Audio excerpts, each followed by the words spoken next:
tricky, and you need, you need some threshold, some empirically accessible threshold. If you're testing, for example, if I flash a stimuli, we've done this in the lab. You take a very faint light and you flash it, and sometimes you see it and sometimes you don't. But again, what people report, that either they see it or they don't see it. What varies more continuously is the confidence they have. So people would say, well, I think I saw it. But if they saw it, they saw it. And if they didn't see it, they didn't see it. So it seems to be it's a binary thing for any one conscious attribute. Dr. Koch, did I understand you correctly that consciousness is basically awareness? Yeah, for me, I don't distinguish experimentally. I've never found a way to distinguish it. Consciousness and awareness.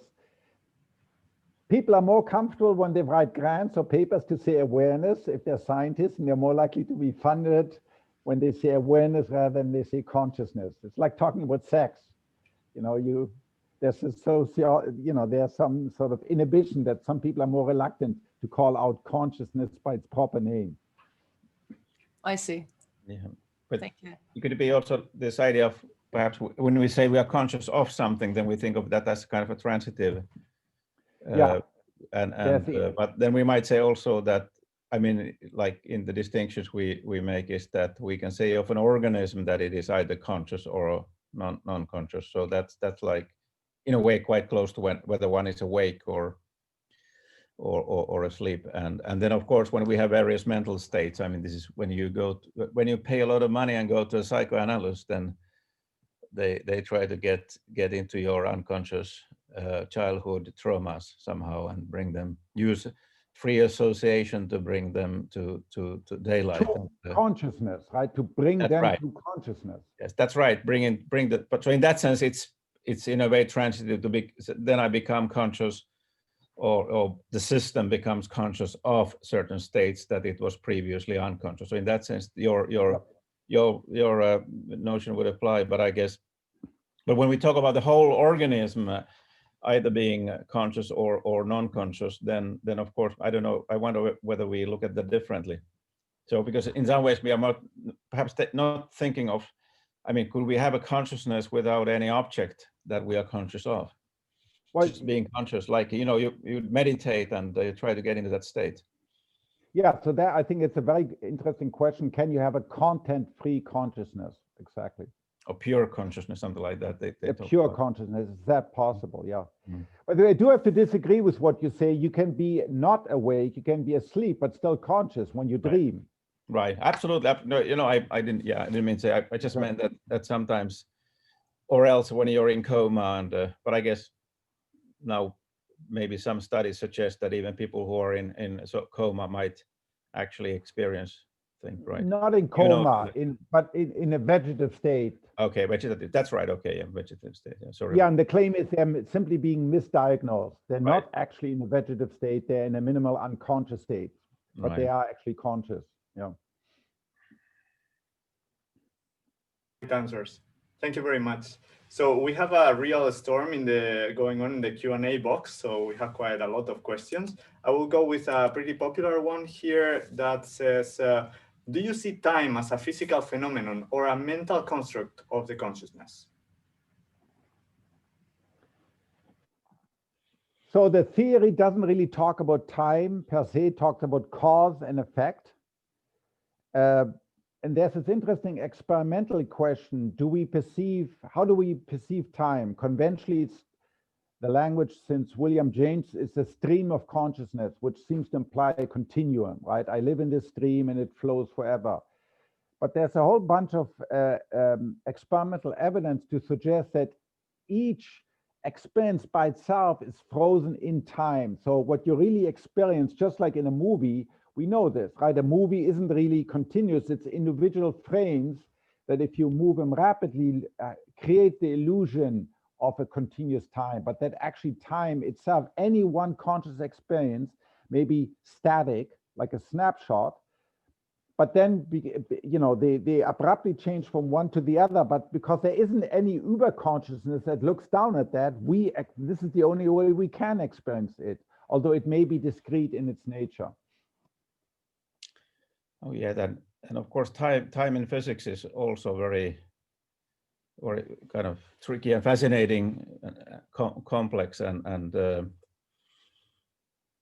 so. But some approaches would say that time is something that we abstract from movement. That you know, you could assume that there's some kind of movement from, and time could be also a way we represent the movement. And I think, like in the case of quantum mechanics, then you know, it seems that movement is discontinuous at the very, you know, when you go to the Planck scale or those kinds of things. And that may be a bit like what Christof was saying, that you have these frames, you have these discrete frames. And then if you even think of a movement of a quantum particle, then if it would be discrete, if there would be those quantum jumps, then to get any movement there, you have to somehow take them all together. This would be actually part of this Bohm's idea of implicate order, that all those different phases, what we call past, present, and future, they would exist simultaneously. And the thing that we call the present would be part of the process. That's the most explicit. That would be the one that we, for example, would observe in the laboratory. But there would be a previous phase and a future phase of, let's say, an electron that also exists, but it has already unfolded or hasn't yet unfolded. And somehow time would be understood in this kind of maybe co-presence of all these phases. Or in the same way, when I go to the movie theater, I get as an input all those discrete images. I experience that as movement. So there I explain movement as something that comes when I'm sensing all these discrete frames. I remember that's already in the paper by Crick and Koch in the Blackwell Companion. I've been using that as a course book, and I think you describe very nicely here this notion of these discrete frames being as snapshot. Way what we experience then as perhaps as continuous. Okay, thank you. So then one other question is, basically we have been talking a lot about the neural correlates of consciousness today. And there are certain drugs, by the way, like 5-MeO-DMT, that can suspend that, because, you know, what people report sometimes under these drugs, this timeless moment when passage of time stops. There's no more now. There's only this ever-present eternal now. And it maybe that's exactly when your brain is frozen for a certain amount of time in one particular state.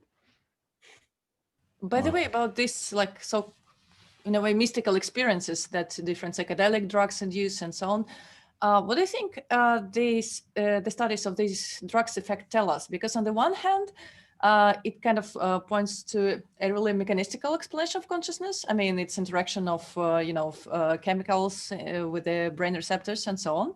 But on the other hand, strangely, it makes many people actually, like the users, those who experience that, think about some kind of non-physical correlation of consciousness. This has been repeatedly reported. So what do you think of that?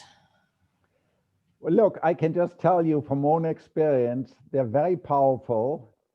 And because they're so extremely unusual, you don't know how to explain them using the normal language that we use for everyday experiences, because they're so exceptional. They may be very frightening.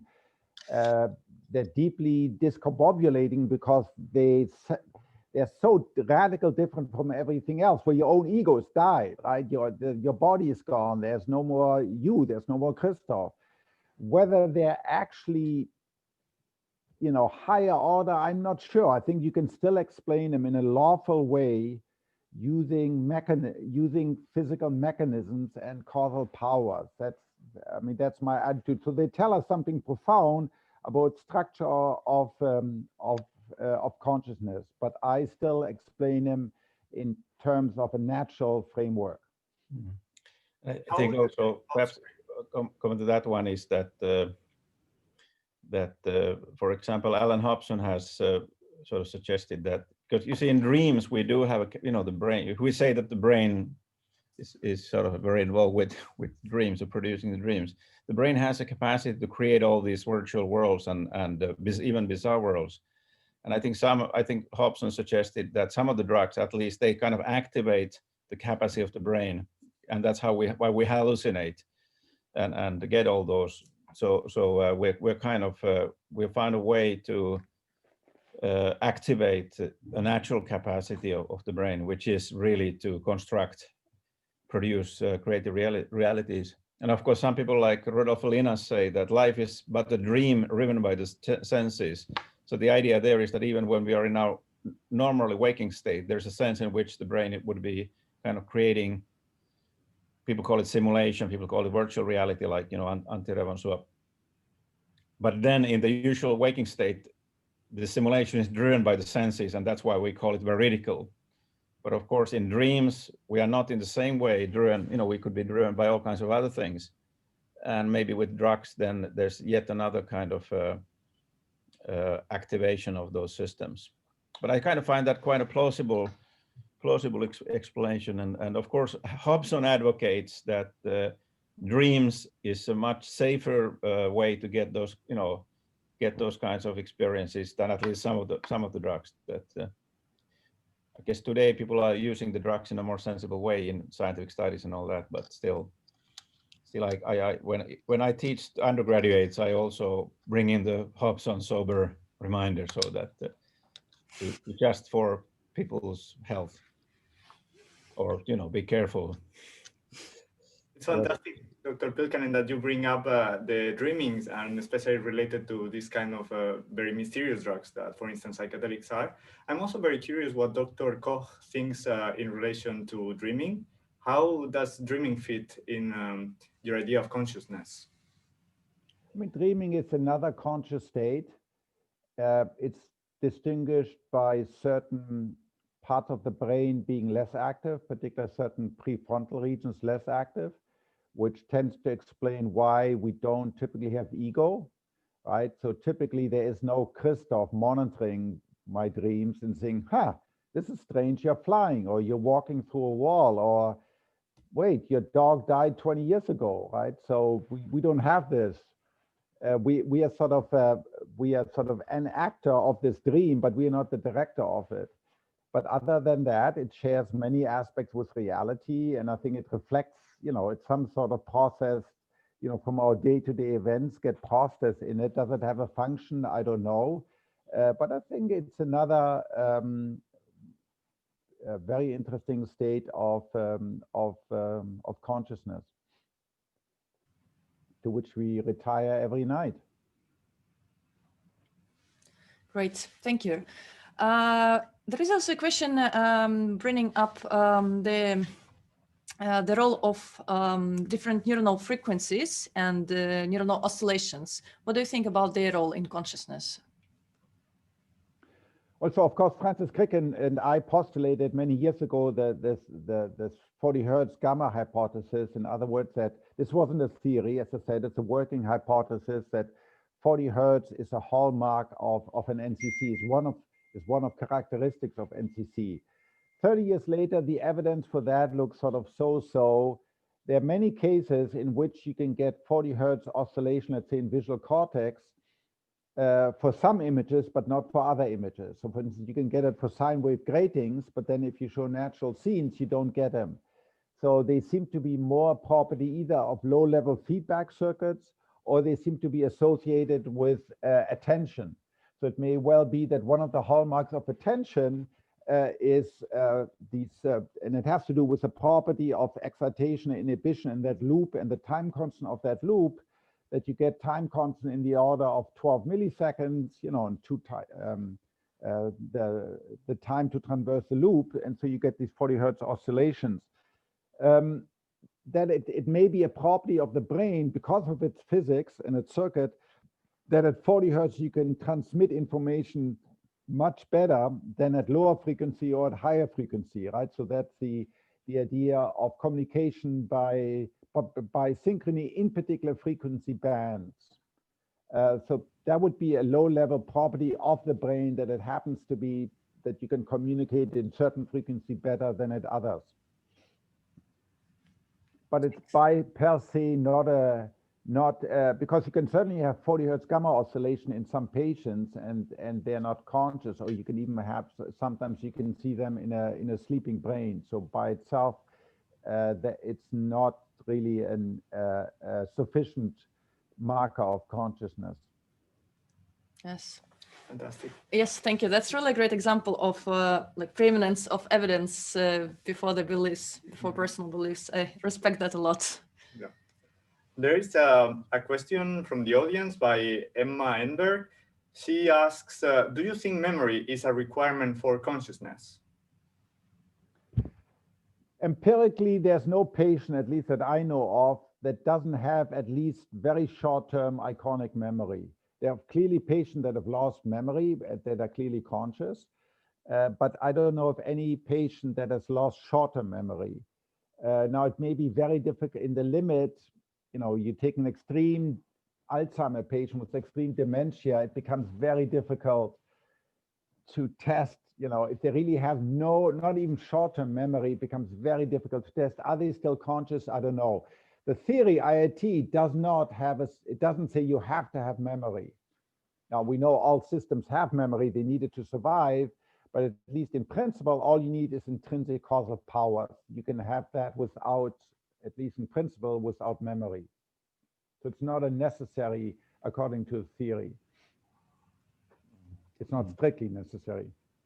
Yeah, of course. Yeah, it's a very interesting question if you can separate those. I mean, sometimes some people think that consciousness has to do with some kind of more primitive brainstem activation, and then the cortex would provide more like the content of consciousness, and if you think of memory as more a kind of a cognitive informational structure, then presumably you might have some sort of pure experience without the memory. But in practice, I think, I mean, I don't know about that, but what Christof was saying sounds quite reasonable. That I think you. Yeah, for instance, it's a good point, Paavo. Pure experience. If you have these states of pure experience, there's no memory of anything.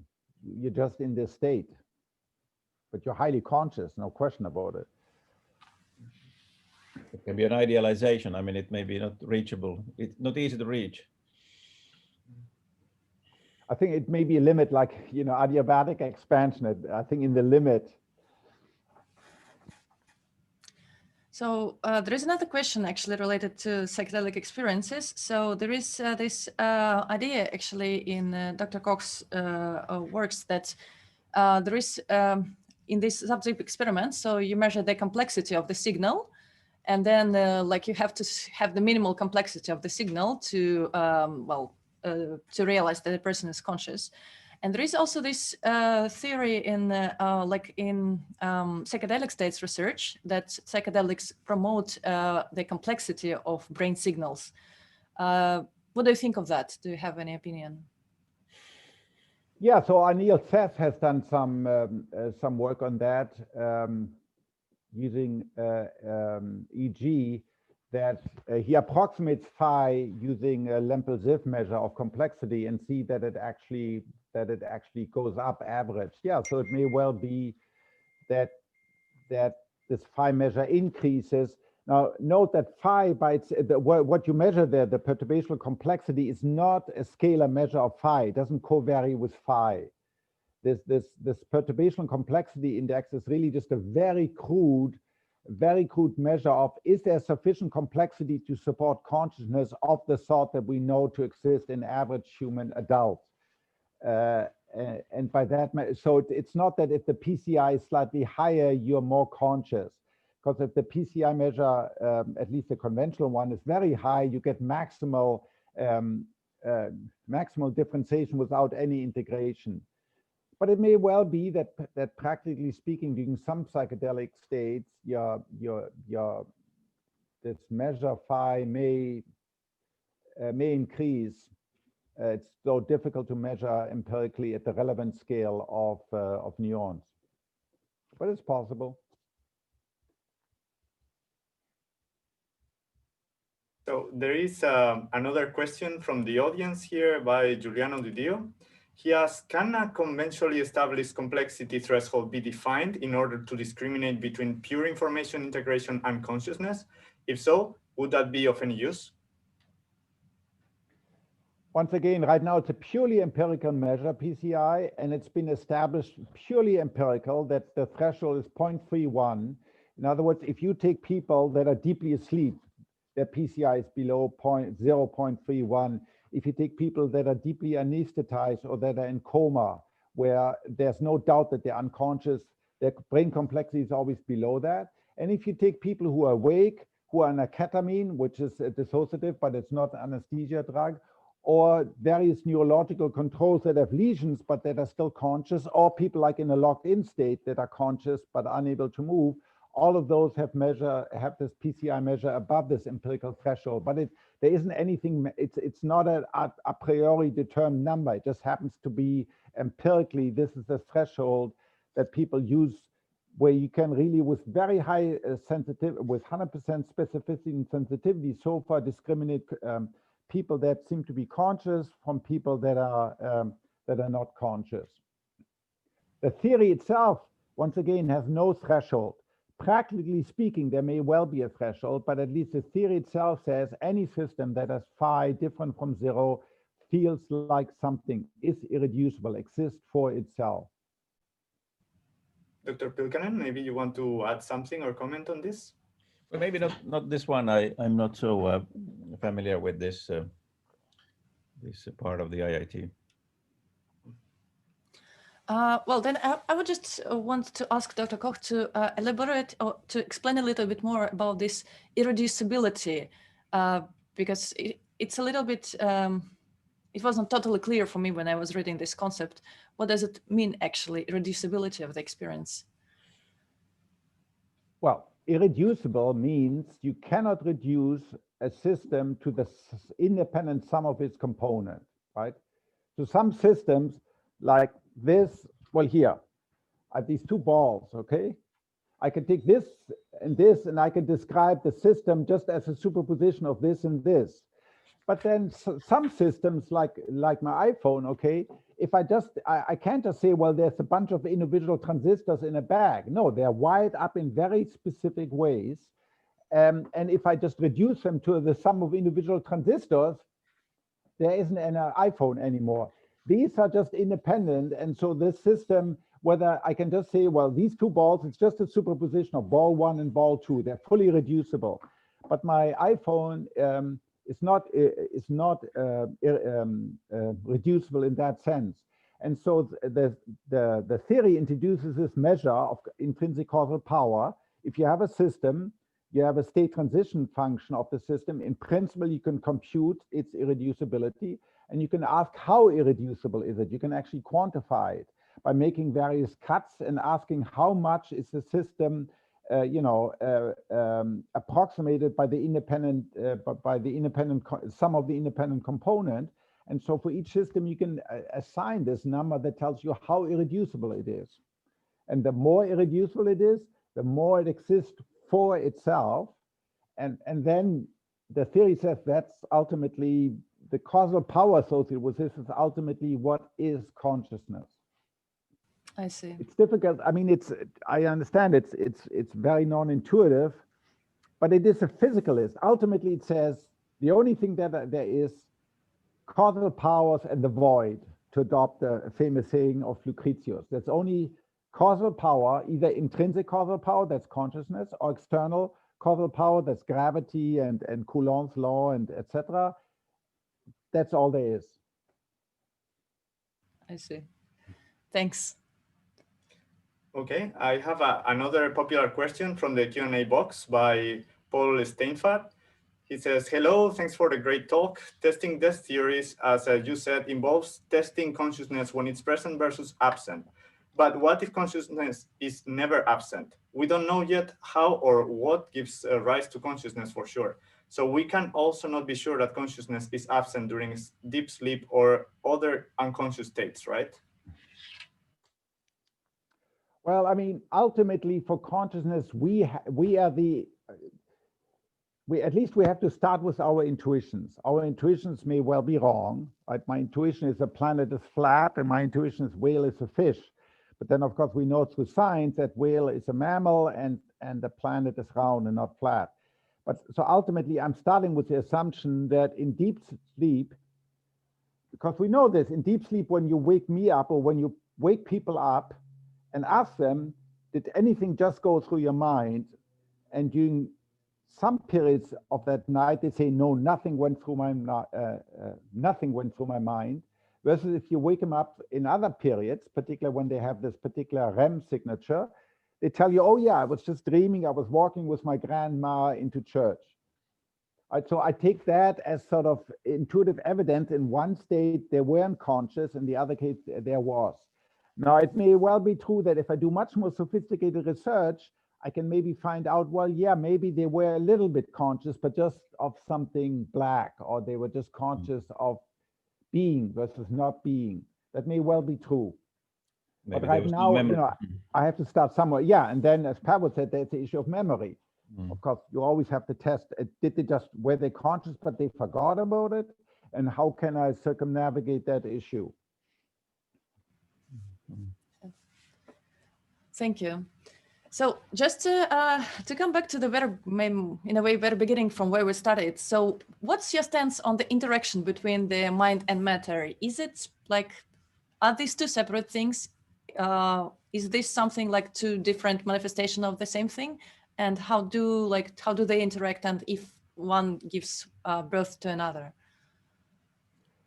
So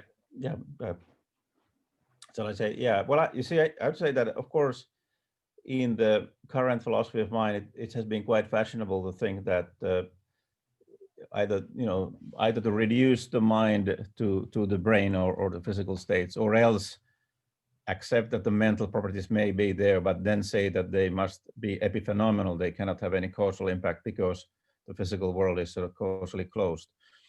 But then if we take something like the bone theory in quantum mechanics, then even the simple system like an electron, it has a rock-like body, the particle, and then it has a thought-like field, which is this information field. So already at the fundamental level, we find two aspects. The simplest object that we can find, the electron is an elementary particle. Even there, you can see these two aspects where it's the information field that's really affecting the corpuscle or the particle. And of course, the information field is affected by all, the collection of particles, like, the slits in quantum mechanics, the walls, they are made of particles, and they will influence the field. So you have two-way traffic between information and matter. And so that's how I tend to think that I think human mental states, we don't have to reduce them to quantum fields, but they might be a bit like that. They might be higher order emergent, and that's why they are able to also guide the molecules in the brain. I mean, Beck and Eccles had a model a bit like this. Other people have tried it. I think I would say so. Now, so then next question is, well, do we call it mental or physical? Because if it's physics, then why isn't everything just physical? And there one could say that a better concept may be that we have some more manifest structures, manifest matter, if you like, a more mechanical matter, and then we have this more subtle matter, like these quantum fields or things like that. And what we call the mind has more to do with these kind of new types of matter. So if somebody's a materialist, you could emphasize the fact that this is all just coming from physics. But then if you are more inclined to give the mental a higher status, you might actually emphasize that these more subtle fields are more mind-like entities, and our kind of mechanistic paradigm was just wrong about matter.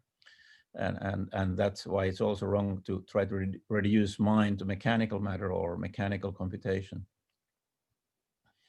I fully agree. I have this, I don't think we should think about dualistic. I think it's two different aspects of the same underlying reality. There's this intrinsic aspect, and there's the extrinsic aspect. So actually, I know what my brain feels like from the inside. That's my conscious experience. And you can measure it as a physicist and poke it from the outside or put it in the scanner. It's the same reality. It just has two different aspects. And I also agree with Paavo. You can think of it ultimately. It's all natural law. It's all physical law. You can just say, well, I have to extend what I mean by physics. Physics, it's not only the external properties, but it's also the internal properties. They're lawful. They obey certain laws, and that's all there is. Excellent. So maybe we have time for one last question. That would be, how would you propose to technically address scientific questions about quantum biological phenomena? Dr. Pylkkänen suggested quantum computers may be used in this task. Could you please develop the idea a bit further, if possible, adapted for our neurobiologists in the audience? Well, Yeah, well, in fact, yeah, but go ahead. You can say, yeah. Paavo and I attended a conference in January here in Arizona long ago, before pre-COVID. We didn't even have masks. We weren't social distancing, where exactly we discussed the idea of quantum computation, right? So now we know they're quantum computers. And the question is, does the brain operate like a quantum computer? Are there macroscopic coherent states that the brain uses, and are those directly tied to consciousness? Personally, I'm a little bit skeptical, because the brain is wet and warm. It's wet, warm, and in water, right? Well, it's wet and warm. It's 300 degrees Kelvin. The quantum computers that Google has built, they operate at a few millikelvin, okay? And we operate here at 300 Kelvin. So just the evidence, it doesn't look like being very conducive for quantum computation. But I'm willing to be convinced otherwise. It's purely, I think it's an empirical question ultimately. I don't know, what do you think, Paavo? Yeah, well, I think already, of course, one thing people have been following is superconductivity, which is kind of a quantum effect, and whether you can have superconductivity at higher and higher temperatures. And of course, then you have the work in quantum biology that can happen in 37 Celsius or whatever. I mean, again, there are discussions of those, do you really have entanglement? I mean, many things like this, there are a lot of people, some people would claim you have genuine quantum entanglement. That's the way, plants take energy from the sun. Other people might sort of question it, but there are those kinds of advances. And I think what I've learned from physicists quite recently, like Sabrina Maniscalco, who is actually moving to Helsinki to become a professor of quantum logic information, and with some other physicists, is that there are people have been looking at these things in two simplistic ways. The old models of decoherence and so on and so forth, they are not really sophisticated enough, that there's sort of more room for this. And I think one thing that is driving this is precisely this quantum computation, because there people are really struggling with the question of trying to, if you like, protect quantum coherence in more demanding, perhaps more warm and noisy environments. And then again, there could be a back and forth movement between quantum biology and quantum computation, in the sense that perhaps, if you find an interesting mechanism in a biological organism, then you could ask, well, is there some way we could make use of that with our quantum computers? And this is something, of course, what Stuart Hammer, for example, has been advocated with Penrose, that in evolution, nature has found a way. Is it supposed that making use of some of these quantum coherent states would give you better computing power or better intelligence or whatnot, even better consciousness?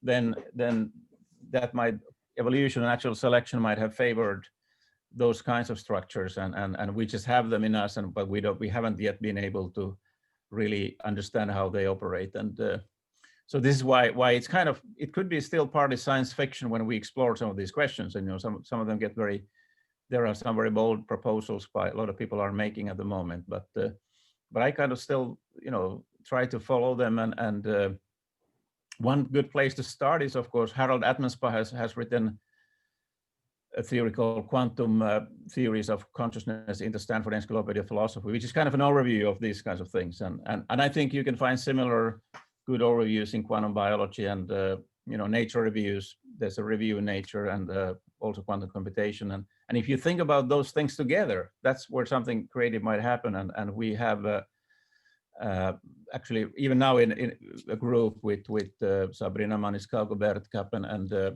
and Mari Lucio Faldo, and with Basil Hiley in London, and we're just a little bit discussing these kinds of things, where we have both sort of machine learning and how to bring in some quantum biology and even questions about consciousness. And so this is sort of it's exciting to see if anything comes out of this. The night is large and full of wonders. Right. Yes, this is very intriguing and fascinating indeed. And I'm looking forward to upcoming progress in this sphere. So thank you very much, Dr. Koch and Dr. Pylkkänen. That was a great discussion and very inspiring to me personally, and I hope to the whole audience. And with that, we're concluding the first day of our symposium. Thank you everybody for joining us today. And so we're starting tomorrow at 10 as today.